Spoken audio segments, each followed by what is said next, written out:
9e box, la 10e est déjà en ligne. Pourquoi la 9e arrive après? C'est drôle parce que la 10e est consacrée à Spawn et je vous racontais cette anecdote comme quoi ils s'étaient emmêlés les pinceaux à un moment, il y avait eu des erreurs d'édition, les épisodes de 18 et 20 étaient sortis avant le 16 et le 17 chez Spawn. Nous c'est pareil, la 10e est sortie avant la 9e. Et pourquoi elle est sortie avant? Eh bien tout simplement parce que c'est la deuxième fois que je fais cette émission la 9e, parce que j'ai fait d'affilée 9 et 10, mais la 9 était absolument pas exploitable, puisque mes enfants ont débarqué et qu'ils ont commencé à tout déglinguer et qu'on n'entendait plus rien.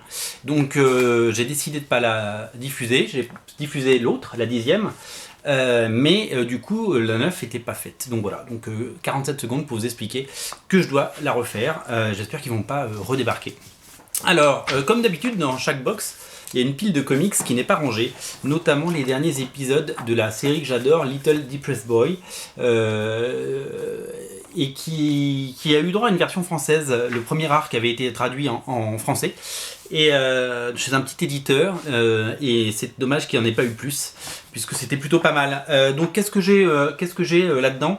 J'ai du Paper Girls numéro 2, j'ai du Tokyo Ghost numéro 1. En fait, j'ai énormément de numéro 1, numéro 2 de séries qui ont cartonné. Paper Girls, par exemple. Donc, j'ai même un vieux tarot, un tarot 91, Dissender numéro 1. Nameless de Morrison et Chris Burnham, l'excellent Chris Burnham. Je ne sais pas si c'est sorti Nameless en version française, j'ai un gros doute, mais nous allons éclaircir tout ça. Alors, on va parler un petit peu de ce qui s'est passé chez Image Comics et chez les indépendants. C'est la 9e boîte, donc. Alors, qu'est-ce que j'ai? J'ai des vieux comics comme les Desperate Times, qui sont des strips faits par Chris Eliopoulos, qui était le lettreur, notamment de Savage Dragon pendant très longtemps. Je ne sais pas trop ce qu'il fait aujourd'hui. À une époque, Image Comics éditait énormément de strips, notamment celui-là. PvP, Player vs Player, c'était un peu leur mode, et c'est Frank Chou qui faisait la couverture. Premier numéro de Nancy Yell, qui est sorti chez Graph Zeppelin, c'est dessiné par Juan José Rip, ça s'appelle Nancy en enfer. Ça, ce sont des numéros de Elephant Man que j'ai pris. Alors, je suis pas un grand lecteur d'Elephant Man, ils ont essayé de le sortir chez Delcourt, ça n'a pas trop marché, je pense, mais je l'ai pris parce qu'il y avait des couvertures qui me plaisaient, notamment couverture de Joe Madureira, Monsieur Joe Mad, couverture de J. Scott Campbell, mais il en a fait plusieurs, des couvertures là-dessus. Ça, je ne sais pas qui l'a faite, mais je crois que c'est tout simplement Ladron. Ça, double couverture, triple même, parce qu'elle s'ouvre, de J. Scott Campbell, autre couverture de J. Scott Campbell. Voilà, il mettait des numéros 1 partout, alors que c'était pas le numéro 1 à chaque fois. Mais bon, c'est pas grave, c'était pour vendre, et c'est pour exister surtout, je crois. Tribe, la série de Larry Stroman. Larry Stroman, c'est le dessinateur, vous le savez, de X Factor dans les années 90, et il avait lancé sa série comme tout le monde, ils avaient tous quitté Marvel. Il avait lancé sa série, et je ne sais pas ce qu'il fait aujourd'hui. Je crois qu'il fait une couverture de temps en temps, mais peut-être que tous ces dessinateurs qui ont cartonné dans les années 90 et qui ont disparu sont suffisamment riches pour ne plus avoir à travailler. Tant mieux pour eux. Bliss Alley, c'était une série très sympa, une série indé. Une série indé qui était dessinée et scénarisée par William Messner-Loebs, Bill Messner-Loebs, qui avait fait du Superman et du Wonder Woman à une époque, qui avait eu une vie pas facile. Ça parle d'un sans domicile fixe, et il est devenu, après, je sais pas ce qu'il est devenu, mais il y avait eu une grande campagne de solidarité il y a une dizaine d'années autour de lui. Il vivait dans une caravane, c'est quelqu'un qui avait perdu un bras, il avait eu beaucoup de malheur, et j'espère que tout va bien pour lui, on n'a pas trop de nouvelles. Image avait fait énormément de one-shot rigolo sur le modèle de Mad, ça s'appelait Splitting Image ou Stupid, donc c'était un peu la tendance du moment. Il faisait aussi des numéros un peu des one-shots avec plein de previews de séries qui allaient sortir, comme Darker Image par exemple. Il y avait une petite image, là il y a les premières pages de Deathblow, il y a les premières pages de Blood Wolf, là c'est lui, et de The Max. Donc il y a plein de premières pages de tout. Ça c'est la série Hell Hall de Adam Polina sur un scénario de Scott Lobdell. Alors quand il a quitté Marvel, comme tout le monde, Adam Polina a fait une série chez Image Comics. Genre il y a eu 3 numéros et je crois qu'il n'a même pas fait le 3e. J'ai jamais compris ces auteurs qui créent un truc et qui dessinent jamais dessus, quoi. Si c'est pour confier leur création à d'autres, ça recrée le même système que Marvel et je trouve ça un peu con, quoi. En fait, j'aime pas les dessinateurs qui ne dessinent pas. Chicks, c'était super, il y avait plein de dessinateurs super qui faisaient un comics avec plein de jeunes filles, Adam Warren, Aaron Lepestri, Terry Dodson, c'était super fun. Tiens, je vais me le mettre de côté, je vais le refeuilleter. Ça fait longtemps que j'ai pas vu. Il y avait eu 2 numéros de Chicks, voilà. Tiens, je vais me remettre ça de côté. Alors, ça aussi, je vais le relire. Stone, c'était une série de Wild Sportacho. Wild Sportacho, il a fait les X-Men, il a fait Wetworks et il a créé son propre studio qui s'appelait Avalon Studio. C'était pas chez Image Comics au départ. Et il a fait sa série. Donc ça, c'est une variante de Marc Silvestri, mais il y avait une couverture normale également. C'est vraiment une super série. Et en fait, il est très très vite revenu chez Image Comics.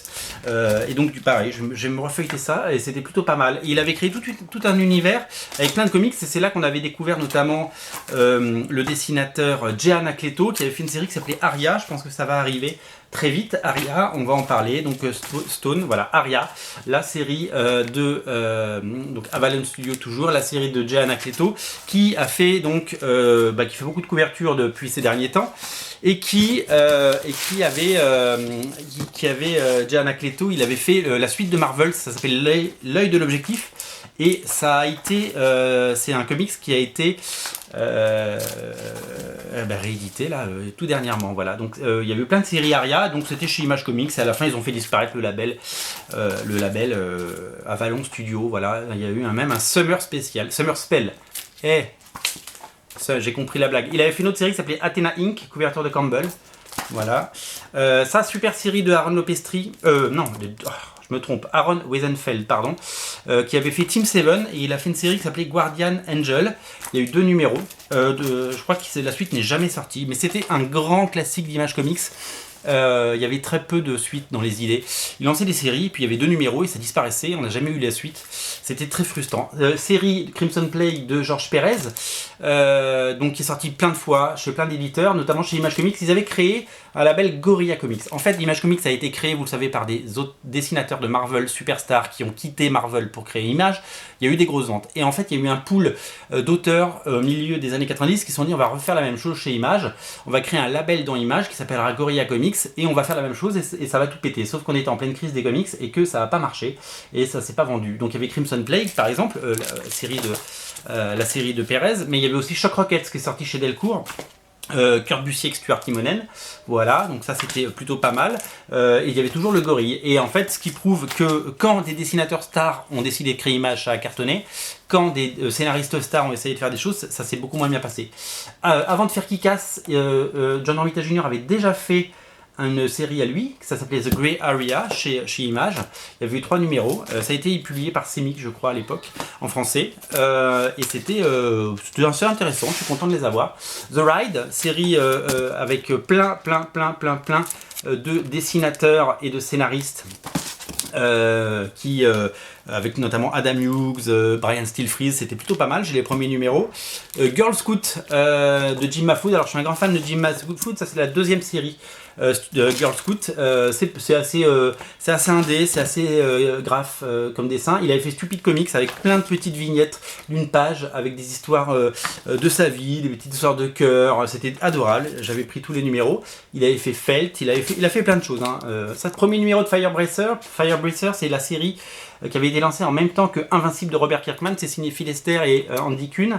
J'ai le premier numéro et le deuxième également. Alors j'avais les premiers numéros d'Invincible mais je les ai plus parce que bêtement je les ai revendus une poignée d'euros en plus. Vraiment, je me suis vraiment, j'ai pas été bon. Ça c'est une autre série de Jason Howard et Ryan Otley, donc les dessinateurs de Invincible et de Wolfman, qui ont fait une série qui s'appelait Cyber et Grizzly Shark.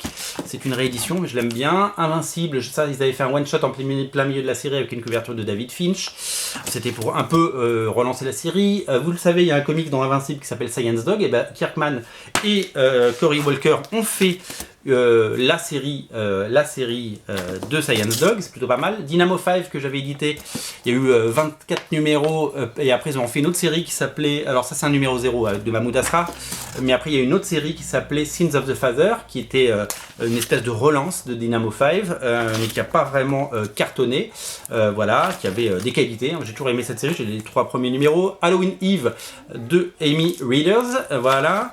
The Bounce, une série de Joey Kazé et David Messina, qui devait être publiée par, j'avais lu cette info à une époque, par Delcourt, et finalement c'est jamais sorti. Une espèce de Spider-Man qui a ses pouvoirs une fois quand il a fumé de la beuh. C'était un peu, le scénario était un peu concon, mais le dessin était très bien.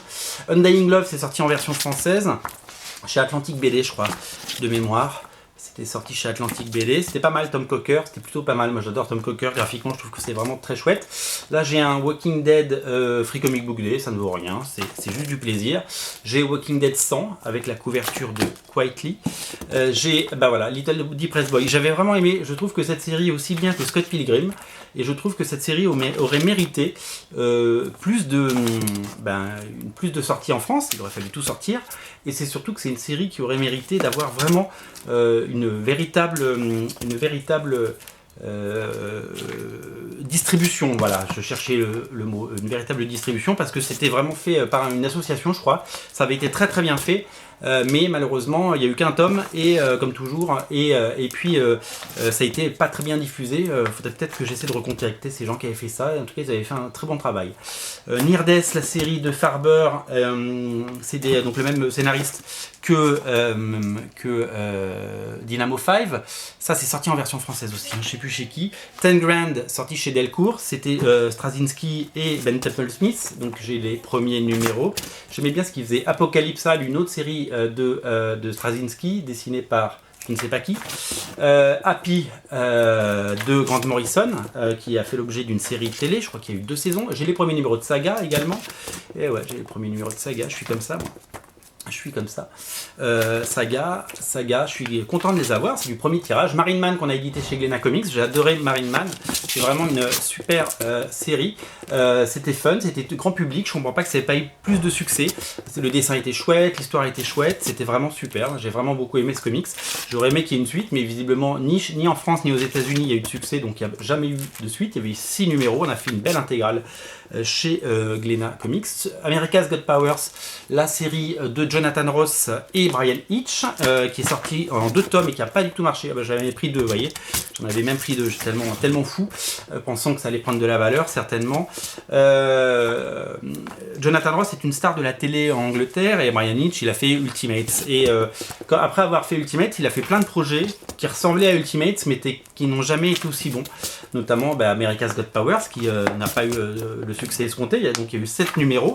Et puis après, il a fait Real Heroes, qui lui n'a même pas été terminé. Et là, il faisait le scénario et le dessin. Donc j'ai tous les numéros, moi, avec les couvertures variantes de Frank Shaw et tout ça. Il y avait même une couverture qui ressemblait un peu à Watchmen, mais c'est jamais sorti en français. Et il l'a jamais terminé, parce qu'après, il est reparti bosser chez DC Comics. Donc ça a été un peu une déception à tout point de vue, parce que il n'y a pas eu de fin, il y a eu 4 numéros. Turf, c'était sorti chez EP Édition. C'est très très bien, Turf. Jonathan Ross également au scénario, et le fabuleux Tommy Lee Edwards au dessin. Si vous le trouvez en version française en occasion, prenez-le, parce que c'est vraiment bien, Turf. Revenge, là, ça c'est jamais sorti, une autre série de Jonathan Ross, avec Ian Churchill, dans un style très très très différent de ce qu'avait fait Ian Churchill sur Marine Man. C'était un BD pour adultes, presque, avec des choses, voilà. Velvet numéro 1. Manhattan Project numéro 1, ouais, j'ai des trésors. Deadly Class numéro 1, qui a fait l'objet d'une série télé déjà annulée. Wicked and Divine numéro 1. Black Science numéro 1, voilà, j'ai beaucoup de numéros 1, j'aime bien, je suis comme beaucoup, je le collectionne. Outcast, l'autre série de Kirkman numéro 1. Tech Jacket, une série de Kirkman mais scénarisée par Joe Keating numéro 1. Trees de Warren Ellis et Jason Howard numéro 1. Low numéro 1, j'avais pris les premiers numéros de Low à l'époque. Ah, c'est en train de me casser la gueule, je suis en train de faire tomber mes comics. Hop, je vais prendre les derniers comme ça à la main, comme ça on va pas faire de bêtises. Et donc Witches, la série de Snyder et Jock, qui est sortie chez Urban, bien sûr. J'ai les premiers numéros. Weston and Yard, l'excellente série de Brian Kevogan et Steve Scross. J'ai les premiers numéros. Je crois que j'ai pas toute la série.